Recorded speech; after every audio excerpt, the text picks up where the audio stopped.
Good morning, good morning, good morning, YouTube. BigH Trucking coming to you from the Holiday Inn as I am broken down. Well, I'm not broken down, but I'm broken down.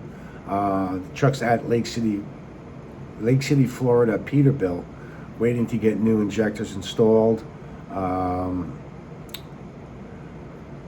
check engine light finally went on, so this way I can finally get these injectors in. But the million-dollar question is, when will they give me a call to come pick up the truck? I got there Friday after delivering my load. Luckily, the load and the Peterbilt was in 12 miles of each other.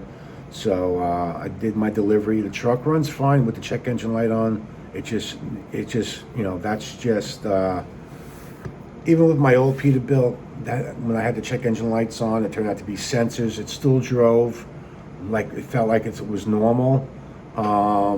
So I was grateful for the fact that I'm not sitting on the side of the road wasn't waiting for a tow truck to come pick me up. I was able to deliver the load, drop off the load, and then drive here under the truck's own power, and let them do their process. So Friday, I went, they did a diagnostic, they did the first stage of cleaning the injectors. And after all that, it turned out that 2 of the 6 injectors are broken. They fix not broken, but they're not working properly. They will fix all those. They'll take out all 6, put brand new ones in, and hopefully it alleviates the problem. Apparently it does. We shall see. How does it happen? The answer I keep on getting is that the dirty diesel, being at the nozzle. I think I said this in one of the videos. The injectors went to 45,000 pounds from 35,000 pounds, so it clogs a lot easier. What's the difference between the first generation, and the ones they're putting in now? They don't know. I don't know. I'd have to speak to an engineer, as one of the guys, the service manager, told me. Okay, so I'm not going to speak to but this alleviates the problem. This alleviates the problem. You sure? Yes, all the ones that, and we're looking at a nationwide stat, all the ones that we've put in, whether it's late last year and up into this year, none of them have come back for the issues that your truck's having and others are having. Okay, great. So I was able to take the truck Friday, drive it to 8 miles down the road to a Love's, hang out through the weekend because they're closed during the weekend. And drove it back yesterday, Monday morning, and dropped it off, and then ended up just sitting at the driver's lounge, waiting for my hotel room to get ready at 3. Check-in is at 3 o'clock in all the hotels. So then when I took off, the truck was just they finally had taken the truck around back, which means that they are going to start taking it apart. Now, maybe by some luck, they have the injectors in-house. When I asked, not only did I ask Friday, but I asked yesterday when I dropped the truck off, do you have the injectors on site? The answer that they got was, I don't know. So, it's like, how do you not know whether or not you got injectors? Can't you just look it up in the computer while the customer's asking you the question? Anyway, it doesn't matter because, hey, it's not their money that you're spending to, when you're outside the truck. So this hotel room is costing me $150. Again, I made the reservations for one night. Then I woke up this morning and said, hey, listen, this is going to be probably more than one night the way it goes.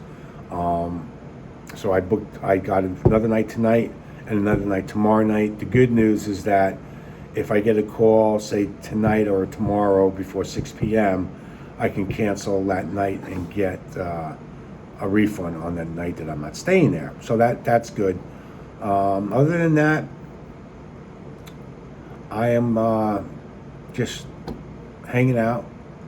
Down the road, there's a Walmart.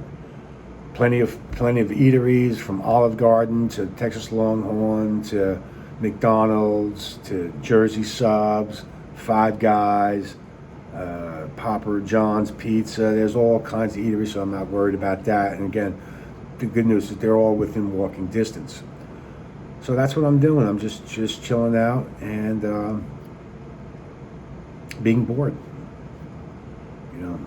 But yeah, it's the thing about Ace Leasing now is there's no reimbursement for, you know, hotel stays. So your hotel stays are on you.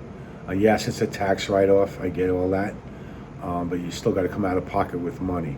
So make sure that when you Ace lease, or, you know, I know with Prime's regular lease that they will reimburse you $200 a day. I never used it. I never submitted it. I don't know why. Because most of my breakdowns were go to the dealership. It was a sensor, and it's usually back within 24-hour period. But with the Ace lease, there is no reimbursement whatsoever. Everything is on my own volition. Comes out of my own pocket. No reimbursement whatsoever. So other than being a tax write-off, leaking money. So if you're going to Ace lease, or if you're Ace leasing, make sure that you have a nice little eggs nest for when the inevitable does happen, because eventually it will break down or something will go on these trucks. I'm sure there's some 24 Pete's right now that doesn't have this issue. I happen to have this issue. My buddy Scott, who's got a 24, had gotten the issue, but apparently they cleaned it and his was good to go. Mine, again, they cleaned it and the 2 injectors still failed. So this is just a little update from BigH Trucking. I'm looking forward to getting back in the seat and go make some money traveling the country. I don't have the personality to really sit still, so I'll probably walk back and forth, go to Walmart again, probably, you know, do some shopping, and just waste time, because when there's nothing going on, time seems to stand still. But in the grand scheme of things, this will be a blip on the radar. I'll look back and laugh, but when you're going through it, it sucks. It's boring. It's not fun at all. There's none of my friends, or nobody's around to hang out with and go do things with. So that's the downside. But with that being said, BigH is out. So as I always say, you know, stay safe, make good decisions, and we'll talk to you soon. Bye-bye.